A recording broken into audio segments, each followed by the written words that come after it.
Hey, and welcome back. We are back into the Crystal Caves saga, episode 2, slugging it out with the slugs. So, last time was the share episode. This one's not shareware. No distributions for you, although you can probably get it off of Good Old Games. More than likely. As well as on Steam, I think Apogee's still selling it, but not as part of the bundle, because that bundle was back when the Duke Nukem license was still under their hands, so the whole bundle just got kind of wrecked, you know. Yeah.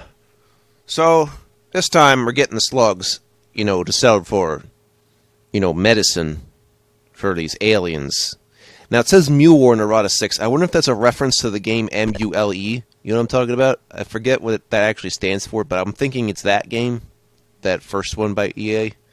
I don't know if it's EA's first game, but it's an old one and a goodie. But you're not here for that. You're here for Strange DOS Times. Oh no, Auckland's Kiwi ship, Millennium Kiwi, because haha, jokes. At least I didn't slam into planet not Earth. What else would it be? Then I'll trade at the Galactic Trading Post, known as the Bitcoin base. Ho ho.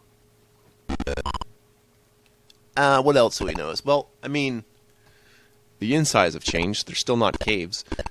We have this weird purple strip thing, which you can go through, which you'll need to do twice. We'll be doing 4 levels of video once again, since there is a total of 16. That seems to be the magic number for an old DOS game, is 16 levels at a time. I can work with that. Now we've got this acid trap thingy, which will kill you instantly if you land on it. No ifs, ands, or buts. So you can forget about it. That is your top priority, is avoiding that. All that shit's gonna fall down on me with the eyeball monster. This guy, again, I swear he moves like Goma from Legend of Zelda. Speaking of which, I've already drawn up, what I'm doing. It's gonna be, I don't know. It's going to be whatever I do for, stuff like Metroid 2. So, stuff that's open-ended that isn't a direct point A to point B. I'm making plans, man. Especially since recording that stuff is not going to be...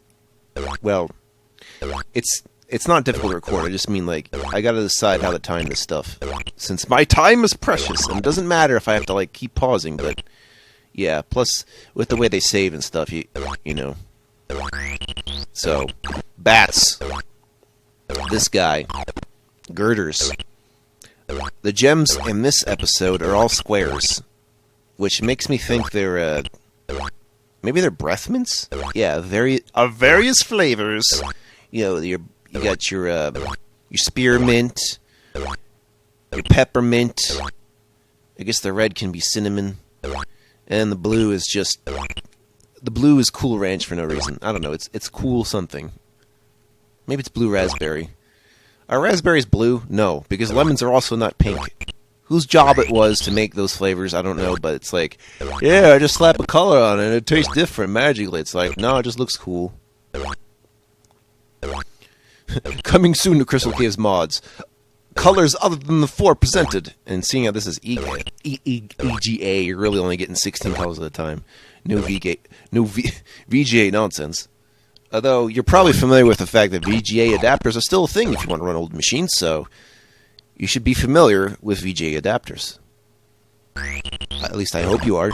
You're going to need to if you're trying to record purely from your machine as opposed to just, DOSBox. Once again, I'll be reminded of when I get all the crystals, but, it's not that hard to keep track anyway if you don't know if you have them all. Since, if you've been watching...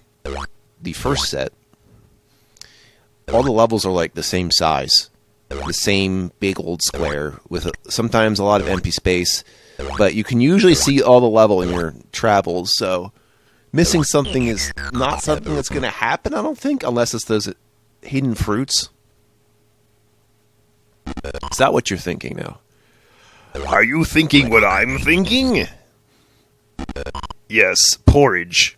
Alright, that hammer thing is impossible to pass, so we're going to need the stop sign. It's time to stop! I'm going to find an octagon! Let's go! And no, touching the poison mushroom still kills you even though you've stopped time. It'll kill you at any time. Oh yeah, just put a fruit right in front of it. Yeah. Yeah. Now I'm wondering if it does that when the time was moving, because that would make that impossible. Not gently, carefully. I guess gently too, but you're using a big old gun. Carefully plot how you're getting up this thing. You don't want to soft lock yourself that way. You'll feel silly. That's where the puzzle... That's where this becomes the thinking man's platformers. You gotta decide where to shoot.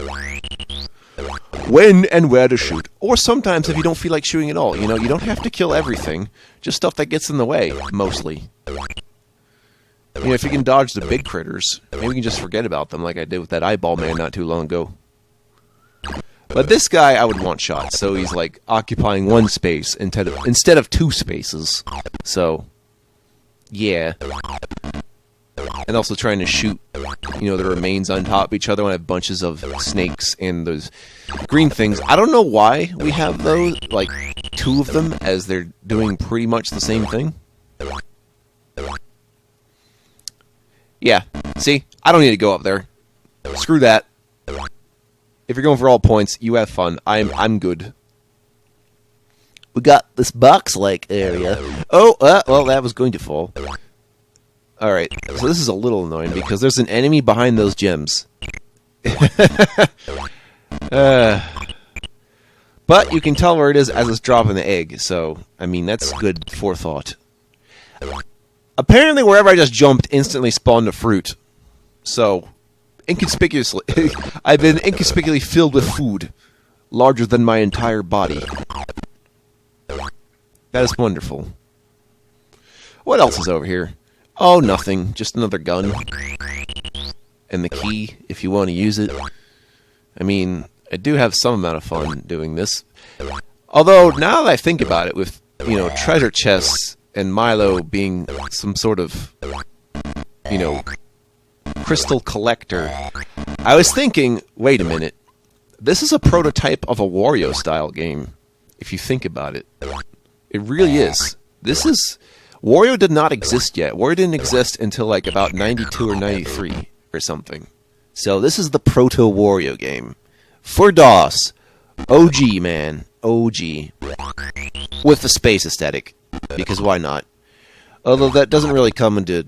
Like, there's no discussion of sci-fi tropes other than getting to where you need to go and the things you're finding. Because otherwise... I mean, a lot of DOS games are like that. It's just various colors contrasting with the critters. There's some creativity to make up for the limitations.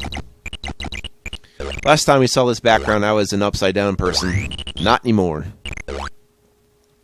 Bacon laser, give me your cholesterol. The good kind, give me cholesterol. From bacon, cholesterol. High or low, the good or bad.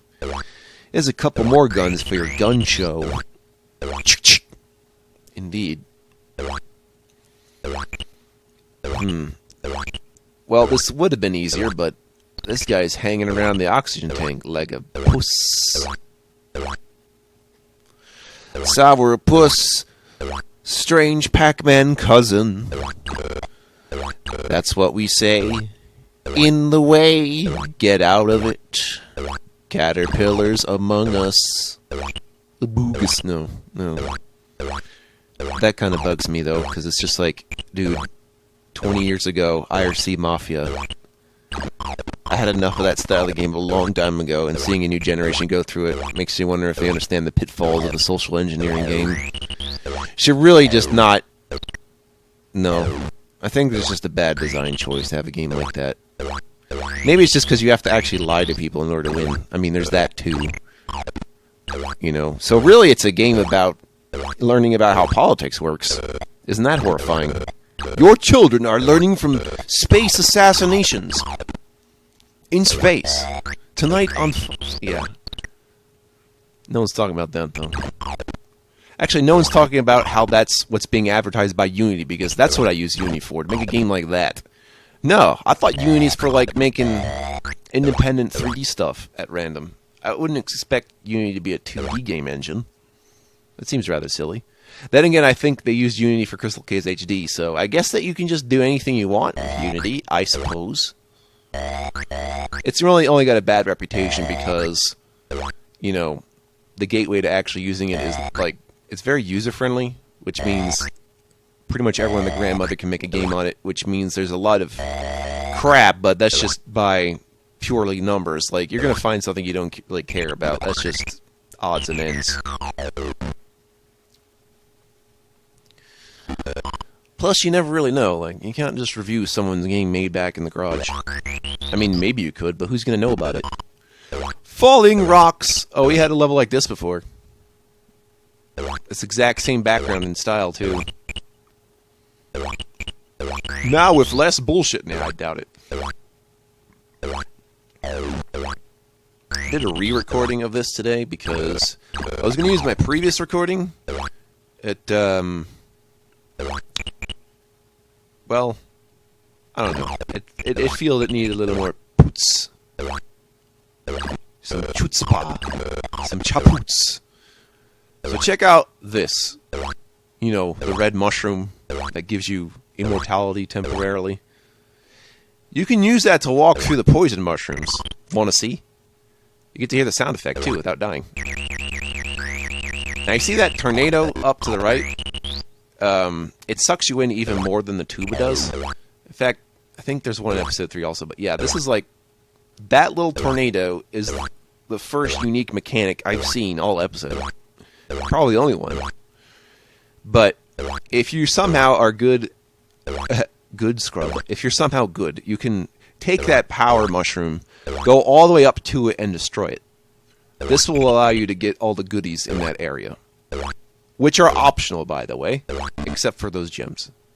Which are at places which you can probably get anyway without risking yourself like that.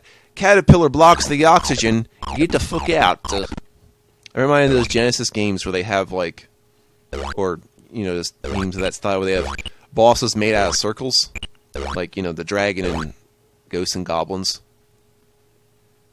This is like bosses made out of circles. I don't know who decided that, but yeah. Oh, that's probably a thing in shit, I don't remember, but it was that Sega's 3D shoot 'em up. Which is good. I mean, it's silly, but it's good. It's also arcadey. In fact, that's one of the reasons I haven't been doing much Sega not doing much of those, just because they are of the arcade style, and that's reminiscent of the before times. Which is not necessarily a bad thing. You just gotta go into it with expectations. Expectations that the original pay to win was making sure you had enough money to win. So maybe things really haven't changed, and we're all just gonna end up with a bunch of crystals in our basements, hoping they are worth something in the future.